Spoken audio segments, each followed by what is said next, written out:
MP board के class 9th के सभी विद्यार्थी ध्यान दें। आज की इस क्लास में वार्षिक परीक्षा की तैयारी के लिए हिंदी का मॉडल पेपर हम कंप्लीट करेंगे। तो मैं आपको हिंदी के 4 सेट दूंगी। चारों सेटों में हम हमारे जितने भी प्रश्न हैं जो वार्षिक परीक्षा में पूछे जाते हैं उन प्रश्नों को पढ़ेंगे।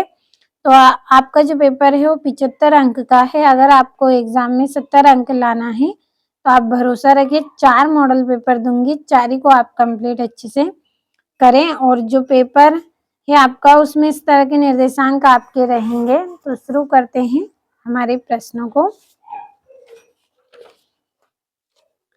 आपका पहला प्रश्न है, सही विकल्प चुनिए।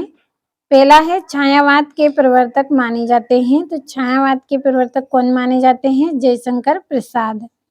दूसरा है प्रेम वाटिका के रचनाकार हैं। तो जो प्रेम वाटिका है इसके रचनाकार कौन है? रस खान।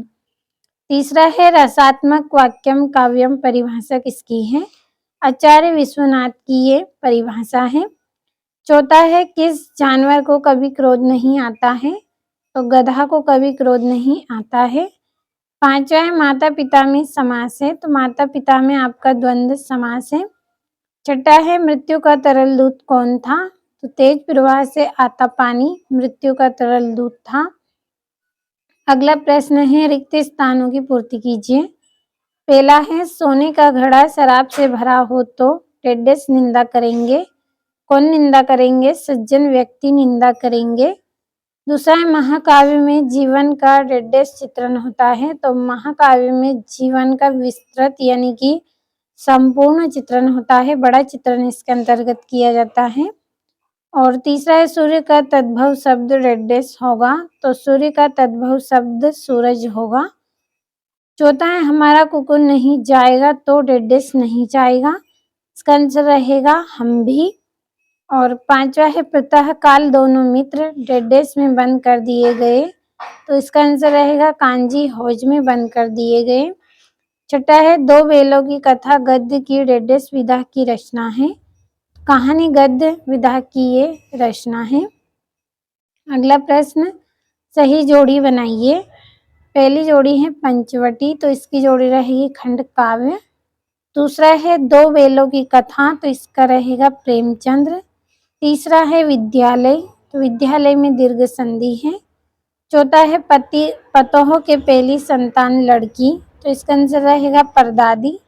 पांचवा है कई अंकों वाली रचना, इसका रहेगा नाटक। और टोपी इसकी जोड़ी आएगी जूता। तो ये आपकी जोड़ियां हो गई हैं। बढ़ते हैं चौथे प्रश्न की ओर। चौथा प्रश्न सत्य असत्य लिखिए। तो आप स्क्रीनशॉट के माध्यम से इनको कंप्लीट कर लें। और अगला जो प्रश्न है एक वाक्य में उत्तर है, तो हम इनको समझ लेते हैं। पहला है ना खाकर प्राणी क्या बनेगा? अहंकारी बनेगा। दूसरा है नायक के वृहद जीवन का चित्रण किस काव्य में होता है? तो महाकाव्य में होता है।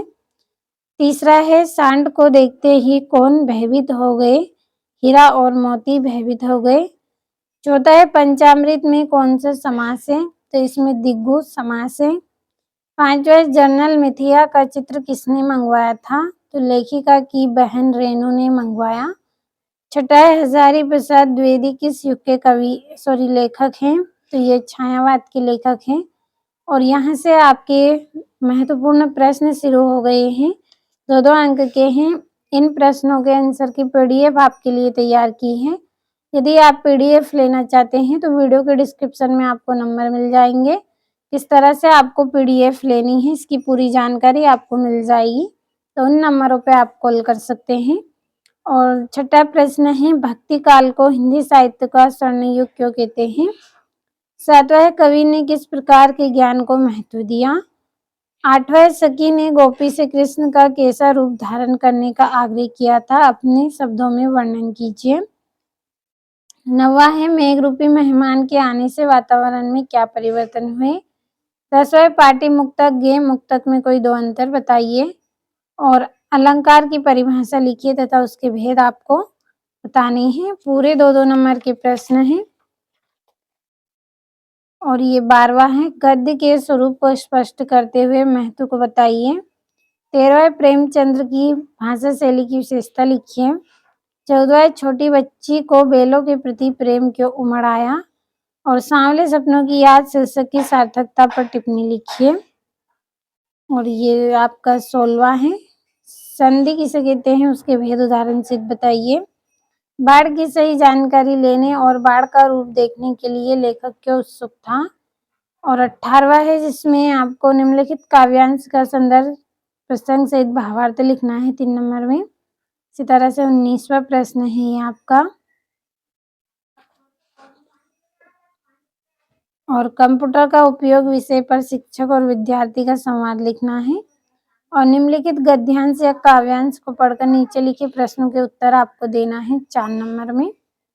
कंप्लीट अच्छे से करिएगा आप पूरे प्रश्नों को। वार्षिक परीक्षा की तैयारी आपको करवा रहे हैं तो इसके लिए आपको पूरे महत्वपूर्ण प्रश्न हमने बताए हैं। और ये 22वां है। अपने विद्यालय के प्राचार्य महोदय को प्रार्थना पत्र लिखकर शुल्क मुक्ति के लिए निवेदन करना है 4 नंबर में। 23वें में निबंध है।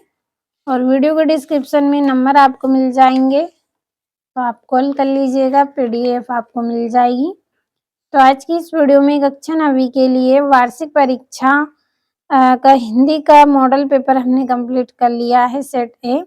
अगले वीडियो में सेट बी हम कंप्लीट करेंगे, जब तक इनको आप अच्छे से कंप्लीट कर लें।